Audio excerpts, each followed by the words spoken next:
been a while since we checked in on the progress of the U.S. proxy war to destabilize Europe. Let's see how it's going. So here's what's been happening on the streets of Europe. In Austria, in the Netherlands, in the Czech Republic, in Poland, in Italy, in France, in the UK, and yes, in Germany.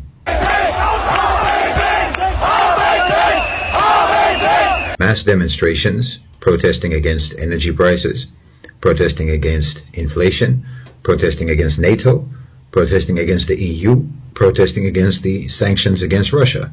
Protests in Germany at the end of last month were calling for the reopening of the Nord Stream 1 and 2 pipelines, but of course, shortly thereafter, both pipelines were irreparably damaged by what apparently was sabotage, which many suspect was committed by the United States. Energy prices in Germany are roughly 10 times what they were just 2 years ago, and industry is crumbling. German-based production has already declined by 2.5%, and it's projected that it will decline by another 5% in 2023. But those are conservative estimates. Most likely, by this time next year, German-based production will have declined by at least 10% to 15%. Companies are either going bankrupt, going insolvent, or shifting their production out of Germany. And it's not just manufacturing. At least 15,000 retail stores in Germany are facing bankruptcy. The entire sector is struggling to survive under the combined burden of high energy prices, inflation, and plummeting consumer sentiment as individual families' real incomes are being battered by the same economic crises that are crippling industry. And retail gas prices in Germany are set to increase by a third starting in December. Now, all of this, combined with the rampant suspicion that the U.S. was behind the explosions that disabled the Nord Stream 1 and 2 pipelines last month, has led to a significant rise in anti-American, anti-EU sentiment across Germany, with many calling for Germany to break with the U.S. and to start putting their national interests above the agenda of the EU. Now, if you've been following my channel since at least the beginning of the war in Ukraine, then you'll know that this is not only something that I expected, but I suggest that this is precisely the goal of the U.S. proxy war against Europe, to cripple Germany, separate it from the EU, and accelerate the deindustrialization of Europe. The war in Ukraine is just a vehicle for pursuing these goals, and that project is advancing at pace. But let me reiterate again what I mean when I say, for example, a U.S. proxy war against Europe.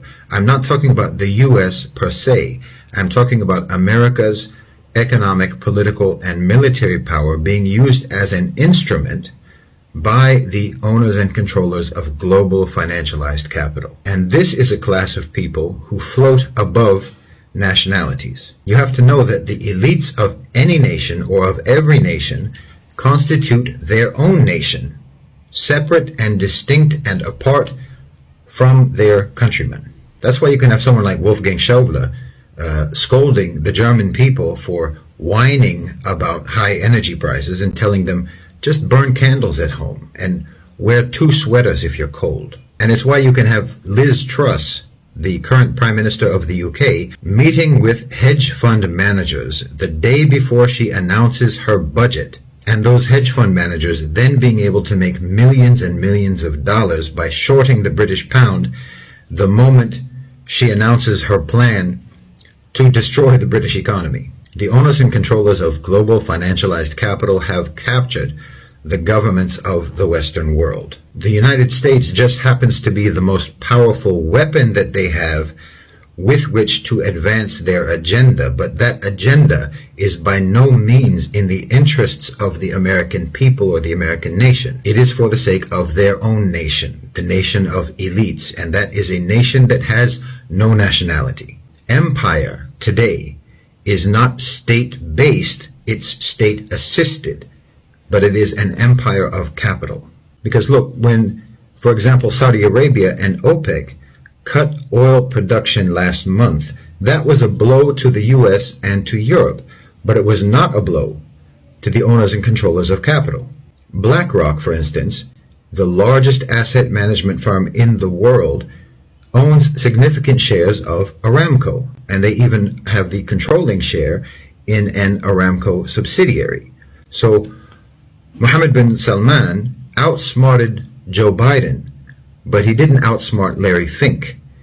And that's what needs to start happening. See, we need to understand this. This needs to be clear in everyone's mind. When we're talking about the unipolar world, or we're talking about global hegemony, the reality is that this only applies to private sector power. Now, the destabilization of Europe, the apparent decline of the West, is something that many across the Muslim world and the global South generally will welcome, because we've been suffering from Western oppression for decades and decades and decades. But to welcome it is a misreading of what's happening, because the economic crises that are plaguing Europe and America are something that is being imposed upon them by a coalition of private sector power that surpasses the power of states and subordinates states. It is the unipolar power in the world today. And just because they are choosing to throw Western populations under the bus, that does not mean for a moment that they're going to leave us alone. The decline of the West does not benefit us. Just because the same powers that have been attacking us for decades are attacking them now, that doesn't help us. Those powers are still intact, and they will continue to prey upon us the same as they always have, unless we resist them. Know that the destruction of small and medium-sized enterprises in the West, in Europe, in America, and the deluge of bankruptcies that will inevitably occur in the next few months just constitutes power consolidation, a process that advances monopolization by the biggest players. Insofar as colonialism and imperialism were historically enforced through military might and resisted through armed struggle, today resistance needs to primarily be economic and carried out in the private sector through the pursuit of solidarity between Muslim nations and across the global South generally, between the BRICS nations, and regional cooperation, trade cooperation, and economic relations. It needs to be carried out through the vigilant protection of economic sovereignty and independence, and as much as possible, decoupling regional and national economies from Western economies, companies, and financial institutions. Any country in the Muslim world or in the global South that has an over-reliance on trade with any single large Western economy, that needs to be diversified and replaced with greater trade and investment with a larger number of maybe smaller partners in Africa, in Asia, in the Middle East, and in Latin America. Countries like Malaysia and Indonesia, for instance, should explore greater trade relations with countries like Argentina, Bolivia, and Chile, the so-called lithium triangle. If isolated, each of our countries will be targeted for our resources, and without solidarity and support from each other, we will be unable to resist being swallowed by the empire of capital. Jazakumullahu khairan wa assalamu alaikum. Assalamu alaikum wa rahmatullahi wa